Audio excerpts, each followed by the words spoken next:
Olá, queridas irmãs, queridos irmãos, começamos mais um programa O Espírito da Letra, no espírito da alegria, no espírito de estarmos terminando hoje mais um livro da série de André Luiz, o livro Evolução em Dois Mundos.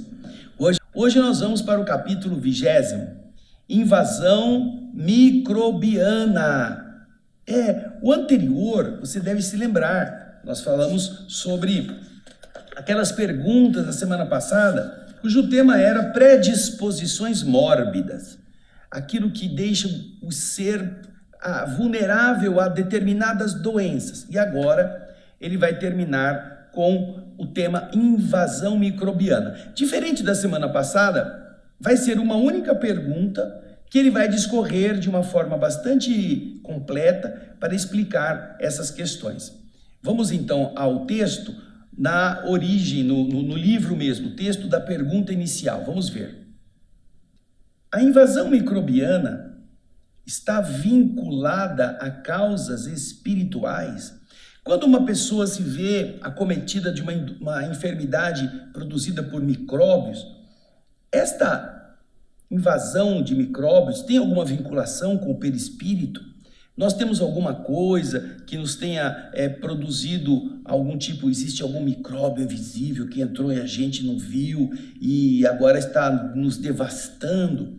Tem alguma causa espiritual que esteja por detrás de uma infecção, de alguma invasão microbiana no nosso ser? Vamos então ver a resposta de André Luiz. Vamos lá.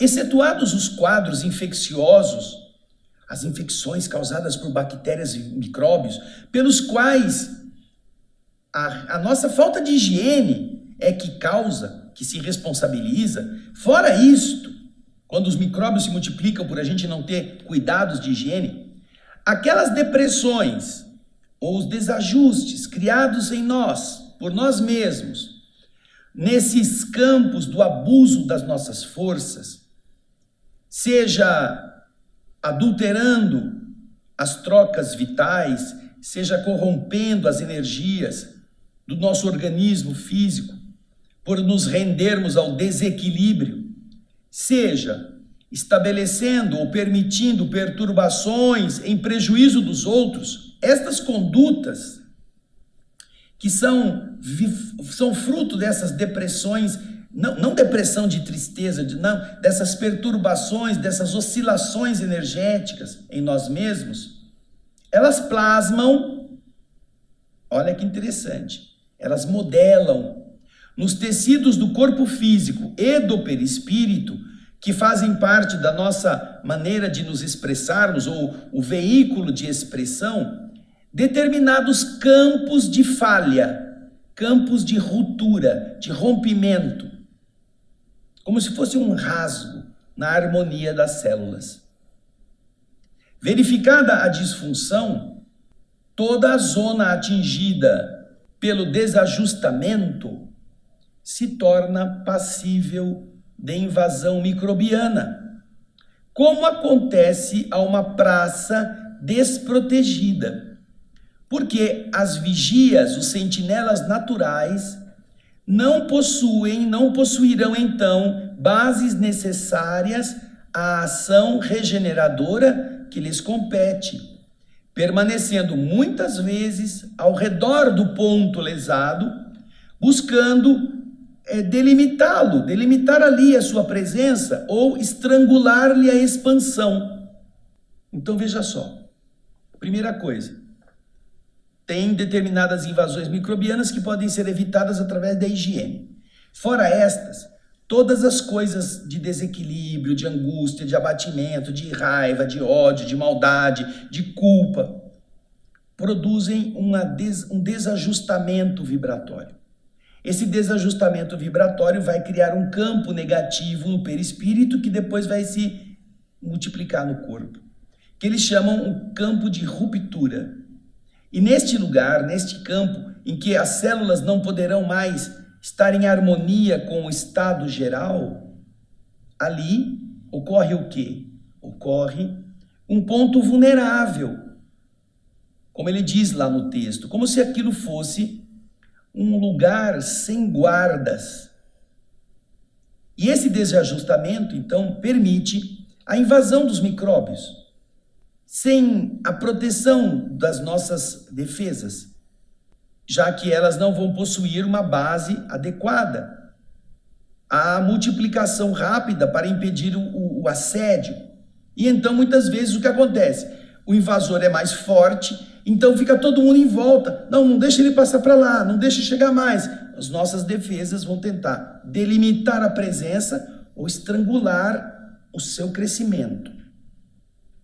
Olha só que interessante. Continua então o texto. Uma vez desarticulado o trabalho de coordenação das células nesse ou naquele tecido, já que as células agora estão sem defesa, porque a energia está desajustada, a energia da mente, a energia da alma, o perispírito está com os problemas dessa natureza, aí se infiltram, aí se interpõem, se inserem as unidades mórbidas, como sejam do câncer, que nesta doença imprimem acelerado ritmo de crescimento a certos agrupamentos celulares entre as células sadias do corpo em que se instalem, causando tumorações invasoras e metastáticas, que são aquelas tumorações secundárias que vão para outros órgãos do corpo.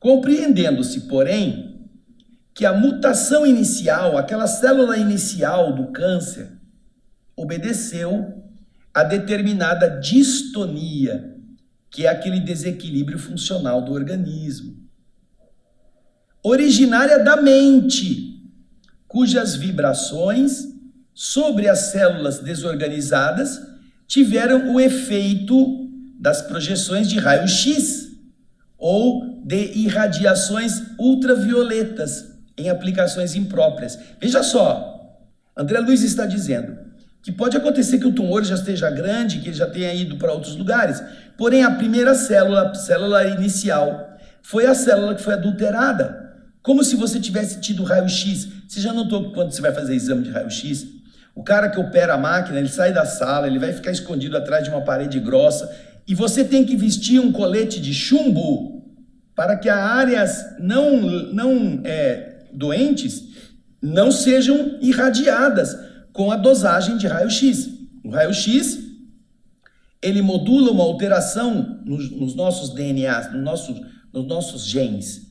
Essa alteração pode produzir formações equivocadas. A mulher grávida que vai fazer um exame de dente, vai tirar um raio-x que ela não sabe que está grávida, isso pode interferir porque o raio-x vai percorrer o corpo todo e vai chegar na célula ovo, que pode produzir malformações fetais. Por causa do raio-x ou das irradiações ultravioletas, como ele diz. Então você percebe que na célula inicial que se desajustou, ali pode estar localizado o foco, por causa da projeção mental, que vai ser equiparada por André Luiz a uma projeção, a um dardo de raio-x que alterou a genética daquela célula. E a partir daí, sem ter cuidado, sem estar em harmonia com as demais, e não havendo uma proteção imediata da nossa defesa, então essa célula vai se multiplicar de forma anômala.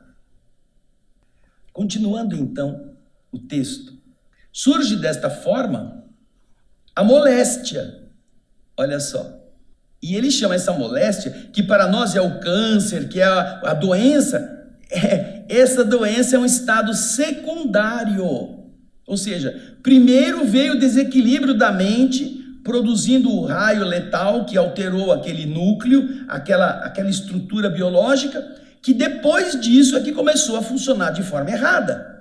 Então, surge a doença como um estado secundário em largos processos de desgaste ou devastação, pela desarmonia a que compele a usina. Essa usina orgânica fica desarmonizada, que vai se esgotar em vão na tarefa enorme da própria reabilitação no plano carnal, quando o doente, sem atitude de renovação moral, sem humildade e sem paciência, sem espírito de serviço e de devotamento ao bem, não consegue assimilar as correntes benéficas do amor divino que circulam incessantes em torno de todas as criaturas, através de agentes distintos e inumeráveis, e que com essa postura positiva dessas forças, ela procura estimular todo mundo para o máximo aproveitamento da existência na Terra. Então, se o espírito que está no corpo agora descobre que está doente, e ele entra no estado de abatimento, de desespero, de raiva, de indignação, de revolta, de desarmonia, se ele faz isso, o que acontece? Existem energias positivas que nos circundam, todos nós temos forças amorosas, energias boas, espíritos amigos que querem nos dar energias para sobrevivermos, para melhorarmos nossa condição. Nós nos afastamos deles. E com isso, aquilo que para nós é muitas vezes o efeito de vidas passadas, o efeito de um desajuste emocional, ou o efeito de um problema que nos traumatizou e que poderia ser medicado com a ação dessas entidades, dessas forças do universo, nós não medicamos. Ficamos apenas ruminando com o medo, com a raiva, com a insatisfação, o descrédito a respeito da divindade.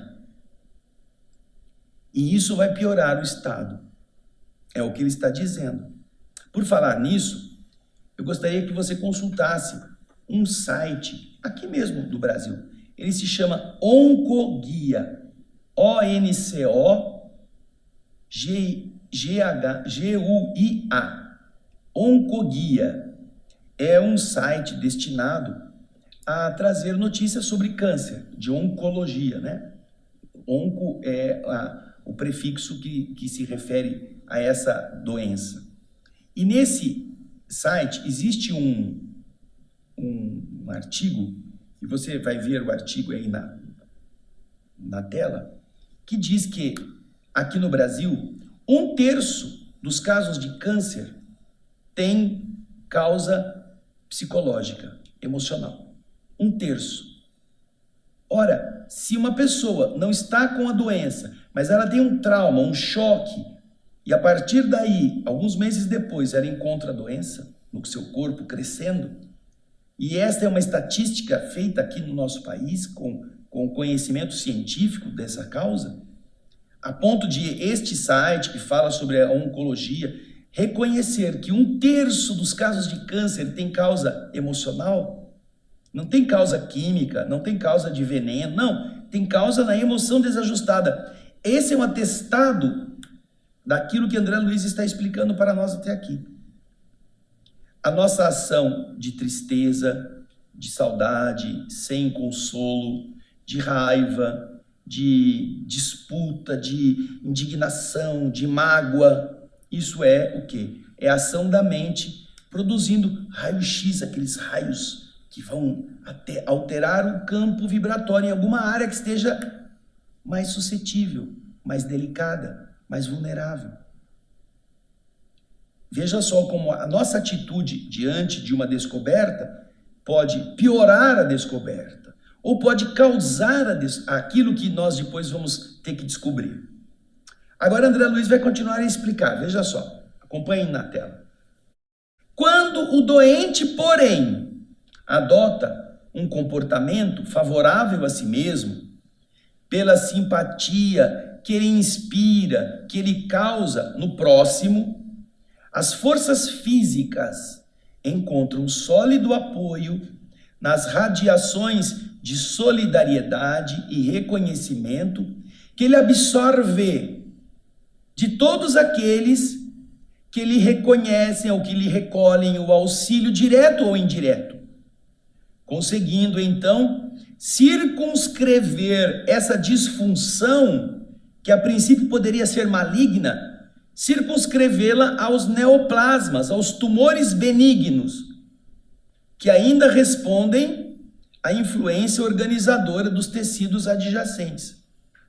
Se ele, então, tem uma outra postura, se mesmo com o problema de saúde, ele tem uma postura de ajudar as pessoas, de se entregar por amor aos seus ideais, de continuar fazendo bem, se ele é otimista, se as pessoas ficam felizes que ele está se sentindo revigorado, ou se as pessoas, mesmo sem saberem que ele está com câncer, agradecem a Deus porque ele foi prestar um serviço voluntário, foi ser gentil com as criaturas, atendê-las com amor.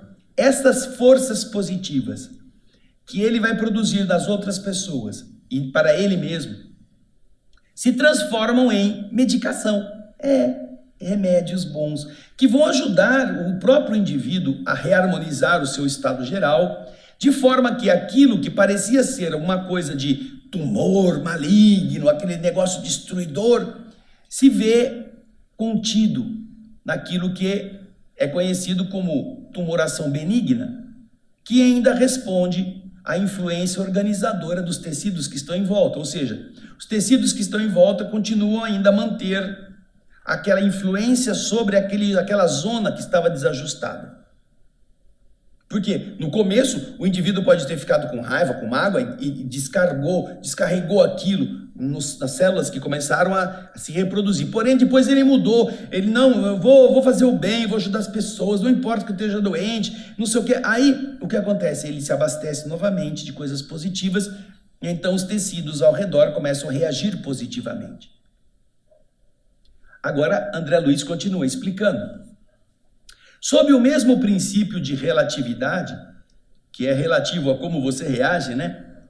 Que funciona evidente entre doença e doente, nós temos o quê? Nós temos a ocorrência da tuberculose e da lepra, da brucelose e da amebíase, da endocardite bacteriana e da cardiopatia chagásica, a chamada doença de Chagas, e de muitas outras enfermidades, sem nos determos na discriminação de todos os processos doentios ou morbosos, cuja relação nos levaria a longo estudo técnico. É que, geralmente, quase todos eles surgem como fenômenos secundários, os efeitos morbosos, as doenças, surgem como fenômenos secundários sobre a zona de predisposição enfermiça que formamos em nosso próprio corpo, pelo desequilíbrio das nossas forças mentais que geram essas falhas, essas rupturas, ou soluções de continuidade naqueles pontos de ligação entre o corpo perispiritual e o corpo físico. E nesses pontos se insinua o assalto microbiano àquele tipo de micróbio que sejamos mais particularmente inclinados pela natureza de nossas contas kármicas. Vamos voltar aqui ao caso do garoto Júlio, lá do livro Entre a Terra e o Céu. Comentamos isso na semana passada. No capítulo anterior, o Júlio é um garotinho nesta vida. Mas na vida anterior ele havia sido um soldado apaixonado por uma mulher que o iludiu e foi embora com outro. Então, muito frustrado, o que ele faz? Primeiro ele toma veneno, um corrosivo, lá no quartel. Porém, quando ele está se estrebuchando por causa do corrosivo, os amigos levam ele correndo para a enfermaria, aplicam-lhe vomitivos, fazem com que ele ponha para fora e por fim ele sara. Ele não morre. Só que ele fica com a garganta toda queimada, por dentro. Mas ele vai se recuperando, agora está em observação na enfermaria, não morreu, está se tornando mais forte.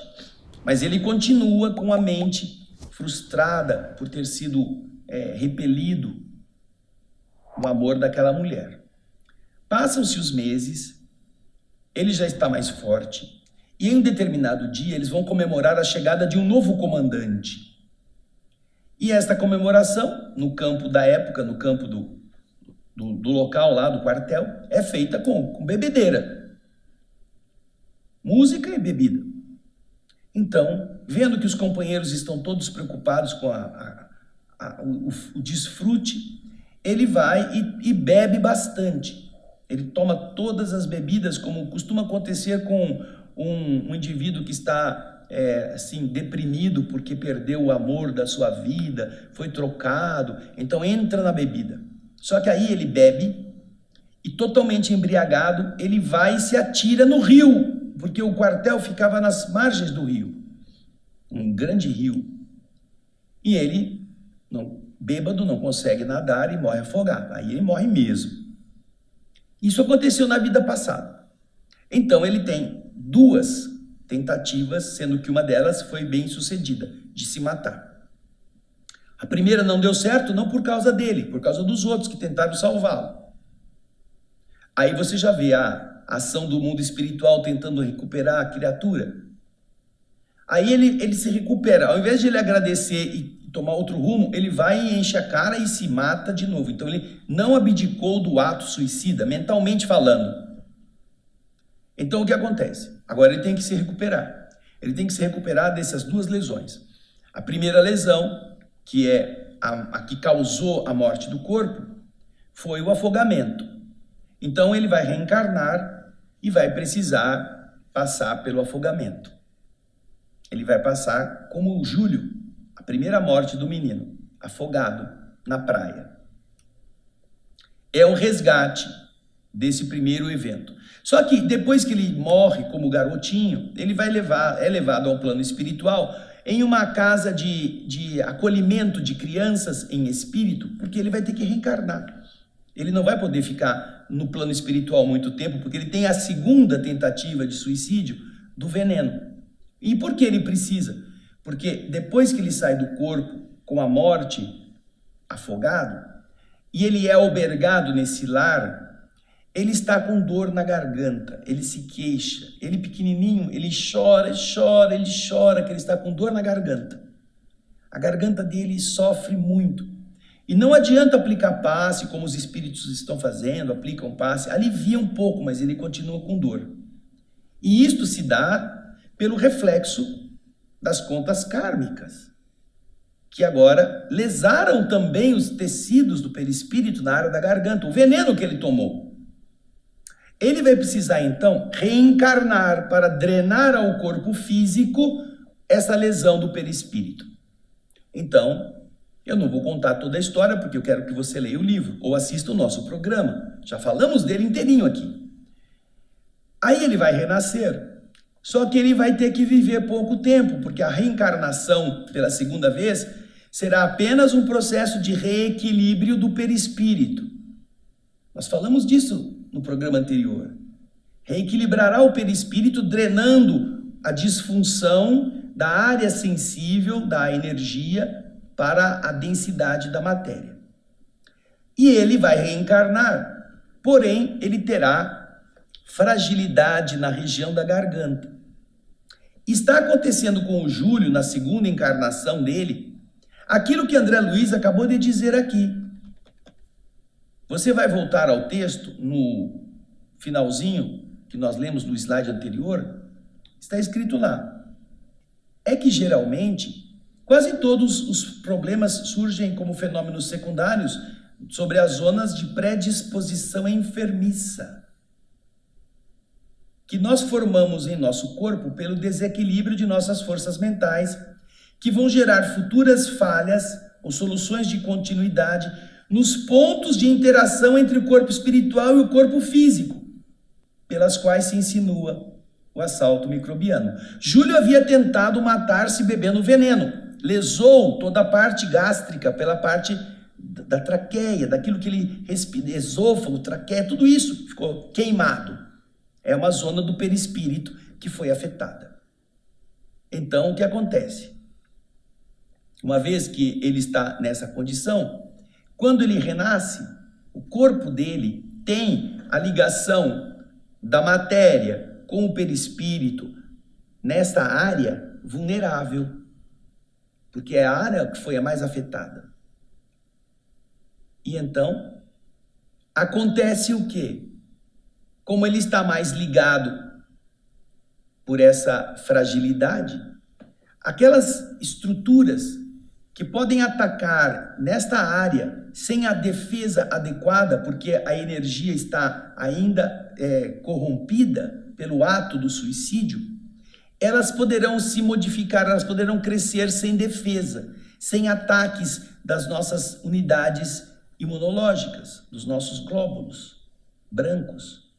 E isso vai fazer com que o Júlio contraia a difteria, o croup, aquela inflamação de garganta que fecha e a criança morre porque não consegue respirar. Ainda que existam medicações, e na época as medicações não eram muito potentes, ele toma um soro, não consegue, ele vai morrer dessa enfermidade. Na garganta. Vamos voltar ao slide. Acontecem zonas de ruptura ou falhas, ou então soluções, intervalos dessa contínua ligação do perispírito, nesse ponto de interação entre o corpo físico e o corpo espiritual, pelos quais se insinua o assalto microbiano, a que sejamos mais particularmente inclinados pela natureza das nossas contas kármicas. O Júlio tinha a conta kármica de ter se matado ou tentado matar-se pelo veneno. E é aí, no veneno, que ele lesou o corpo, e é aí que a enfermidade vai aparecer. Então ele continua ali, olha, consolidado o ataque, pela brecha da nossa vulnerabilidade, aparecem as moléstias sintomáticas ou assintomáticas, estabilizando-se ou irradiando-se conforme as disposições da própria mente, que trabalha ou não para refazer a defensiva orgânica em supremo esforço de reajuste, ou que, por um automatismo, admite ou recusa, segundo a posição em que se encontra no princípio de causa e efeito, a intromissão desse ou daquele fator patogênico, destinado a eliminar dela, em forma de sofrimento, os resíduos do mal correspondentes ao sofrimento por ela implantado na vida ou no corpo dos seus semelhantes. Então é importante que nós nos lembremos de que cada um vai carregar em si esses germes, estes miasmas, estes campos, pelas coisas ruins que já fizemos. Mas que a única forma de você diminuir na vida física o sofrimento decorrente daqueles atos do passado é justamente ter coragem de enfrentar com positividade, com desejo de cooperação, com amor ao próximo, com vontade de se melhorar. E desta forma, você consegue diminuir a amplitude deste processo. É um livro que nós já lemos anterior a este aqui, o anterior, imediatamente, chamado Ação e Reação. Nesse livro, nós temos um caso que é exatamente a expressão disto. É o livro no capítulo que fala sobre um débito atenuado. O indivíduo que tem que renascer com uma dor terrível, tem que sofrer o corpo todo daquilo que ele fez o pai dele sofrer. Na vida anterior, ele se apaixona pela madrasta, a moça, que o pai havia escolhido como segunda esposa. Ele era filho adotivo, era uma aventura do pai com uma negra, que o pai, apesar de ser um homem ríspido com todos os negros, tinha afinidade muito grande com esse garoto, eles tinham uma diferença de idade muito pequena.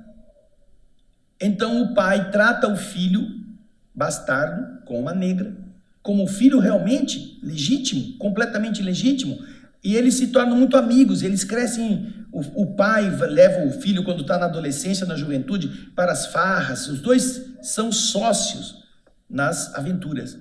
Tal é a afinidade entre eles. Porém, quando o pai já está com seus 40 e poucos anos, ele se encontra com uma moça, uma jovem, e se encanta com a jovem, se casa com ela. Só que essa jovem também é apaixonada, ou ela recebe a paixão do filho deste homem, que tem a idade dela quase. E ela corresponde a essa paixão. Então eles começam a ter atividades íntimas, eles começam a se envolver e, por fim, ele, com a conivência da moça, decidem matar o pai. Eles então arrumam um modo, o pai fica meio doente, eles dão um remédio, o pai vai dormir por causa do remédio e eles põem fogo com a ajuda de dois capatazes. Ele era o filho único, herdeiro de toda a fortuna, filho bastardo, que foi amado pelo homem. E ele põe fogo no corpo do pai enquanto o pai está na cama, vítima de um potente sonífero. O pai morre queimado. O espírito está do outro lado agora, odiando aquele que foi o seu filho amado. Então toda essa tragédia caminha, e então se prepara a reencarnação. Toda a reencarnação vai chegar para todo mundo. Só que esse rapaz que fez, ele tem um compromisso agora na consciência, a consciência dele é que queima. Então ele pede que ele queira resgatar isso, ele precisa resgatar através de um sofrimento assim. Então ele nasce no corpo com um problema chamado fogo selvagem, a doença do pênfigo foliáceo, que tinha que se alastrar pelo corpo todinho. Em determinado momento isso ia aparecer e ele ia ter que passar por isso. E ele então começa a sua longa luta. Só que ele se dedica ao seu semelhante. Ele passa a ser trabalhador espírita, ele vai fazer tudo o que ele pode, ele ajuda com amor, ele recolhe as pessoas. E então, por causa dessa postura de doação em vida, aquilo que era para pegar o corpo todinho, queimando vivo, se restringe a uma área do corpo apenas, para que ele possa continuar a fazer o bem para os seus semelhantes. Então, a postura mental deste indivíduo, no capítulo que eu estou me referindo do livro Ação e Reação, ela é positiva para que ele se recupere. E em todos os capítulos que você vai ver, do capítulo 13 para frente, você vai ver casos de pessoas que pioram a sua situação, pessoas que estabilizam, ficam do mesmo jeito, pessoas que perdem a chance, pessoas que diminuem, atenuam e pessoas que quitam a dívida pela postura mental e pela postura real na sua conduta. É tudo o que ele está falando. Agora ele vai continuar a explicar na parte final. Não será lícito, porém, esquecer que o bem constante gera o bem constante e que, mantida a nossa movimentação incansável no bem, todo o mal por nós amontoado se atenua, se enfraquece gradativamente, desaparecendo ao impacto das vibrações de auxílio nascidas a nosso favor, em todos aqueles aos quais dirijamos a mensagem de entendimento e amor puro, sem necessidade expressa de recorrermos ao concurso da enfermidade para eliminar os resquícios de treva, que eventualmente se nos incorporem ainda ao nosso campo, ao nosso fundo mental. Amparo aos outros cria amparo a nós próprios. Motivo porque os princípios de Jesus, expulsando de nós animalidade e orgulho, vaidade e cobiça, crueldade e avareza, e convocando-nos à simplicidade e à humildade, à fraternidade sem limites e ao perdão incondicional, essas recomendações de Jesus estabelecem, quando observados, a imunologia perfeita em nossa vida interior, fortalecendo-nos o poder da mente na autodefensiva contra todos os elementos destruidores e degradantes que nos cercam e articulando-nos as possibilidades imprescindíveis à evolução para Deus. Fazer o bem não é apenas comportamento. Fazer o bem é tratamento, é remédio. Porque se nós pensamos que existe a lei de causa e efeito como existe, e que aquele que faz chorar vai precisar sentir o que é a lágrima, nós ouvimos Jesus dizer assim: misericórdia eu quero, não o sacrifício. Você pode resgatar a lágrima que você semeou nos outros, através do suor em que você se dedique àqueles que você fez sofrer, ou a outros que você não teve nenhum contato no passado, mas que agora representam credores potenciais da sua bondade. Quem resolve resgatar a lágrima do passado, a lágrima semeada, a tragédia feita, esperando o sofrimento chegar, é apenas um tolo, que perde a oportunidade de agir em favor de si mesmo e jogando fora a chance de ter que resgatar, não necessariamente pela lágrima que fez alguém chorar, mas pelo suor com que você sirva, pelo devotamento com que você se dedique, pela ação amorosa que você demonstre, pela noite sem dormir, pela fome um pouco maior, pelo cansaço feliz de quem deu-se, para que outros pudessem ser também atendidos. Você não imagina que uma noite velando a cabeceira de um doente com carinho por ele, pode neutralizar células cancerígenas de forma muito mais potente do que a mais potente quimioterapia, se isto estiver dentro do seu desejo de ajudar o próximo. Porque não só aquele que está na cama precisando da sua atenção por uma noite vai ser o agente positivo a seu favor. Não só ele. Ele tem bons espíritos que cuidam dele. Ele tem espíritos amigos que estão o ajudando a ele passar por aquele problema. E todos estes espíritos que estão compenetrados de ajudar o doente a ser atendido, eles tomarão de você também o partido. Vão te ajudar. Vão estar gratos.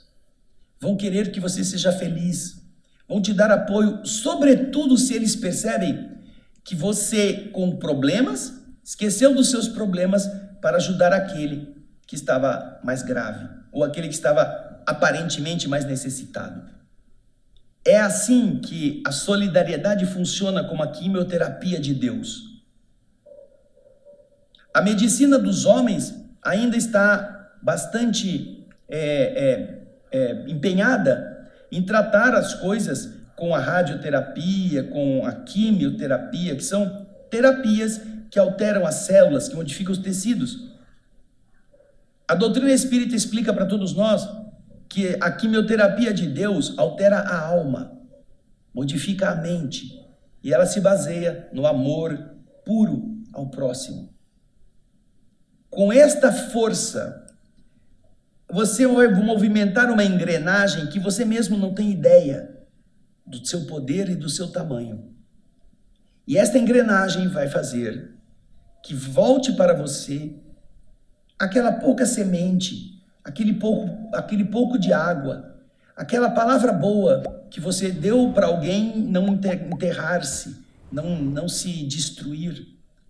E ela vai chegar de volta, amplificada. Lembre-se que quando todos estavam ouvindo Jesus, o Senhor é chamado pelos apóstolos que lhe dizem: Senhor, já é tarde, dispensa o povo para que eles possam ir embora, porque nós não temos como dar de comer a eles.